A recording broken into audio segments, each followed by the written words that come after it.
សុំធ្វើសងសាគ្មានអារម្មណ៍ស្នេហាកុំយករឿងហ្នឹងមកលេងសើចអីយើងក៏មិនបានស្គាល់គ្នាហើយកុំមកយំយែកអីមិនស្គាល់សំបីថាអ្នកឈ្មោះអីកុំលោលេងគេប្រាប់ថា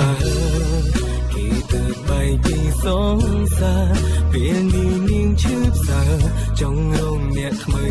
ទៅបាញ់ឈឺវិញរុងត្រង់មានច្រើនក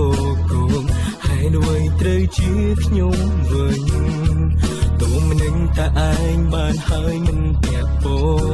ងមិនមែនជាស្នេហាទេ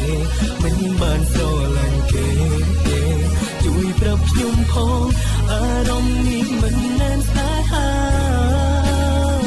មិនបានដឹងបែងដងអូនយ៉ាងណាឬក្នុងចិត្តមានអ្នកណា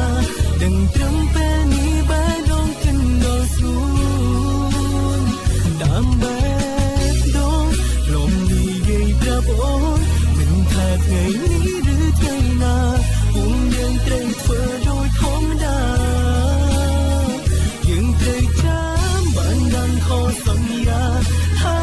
ហាមស្រឡាញ់គ្នាណាហាមនឹកហាមគិតមិនថាពេលបែបណា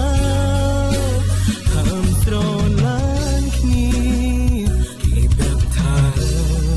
គេទៅបែកពីសងសាពេលនេះនាងឈឺផ្សាចង់រងអ្នកថ្មីទៅបាញ់ឈឺវិញដងត្រង់មានច្រើនកកងហើយអ្វីត្រូវជាខ្ញុំវិញទុំនឹងតែឯងបានហើយមិនពាក់ពងមិនមែនជាស្នេហាទេមិនបានស្រឡាញ់គេទេជួយប្រាប់ខ្ញុំផងអារម្មណ៍នេះមិនមែនស្នេហាមិនបានដឹងបែងដងអូនយ៉ាងណាឬ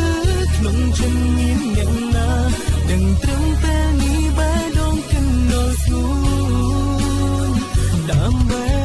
ងដងលំនិយាយប្រាប់អូនមិនថាថ្ងៃនេះឬថ្ងៃណាពួកយើងត្រូវធ្វើដូចធម្មតាយើងត្រូវចាំបានដឹងខុសសន្យាថា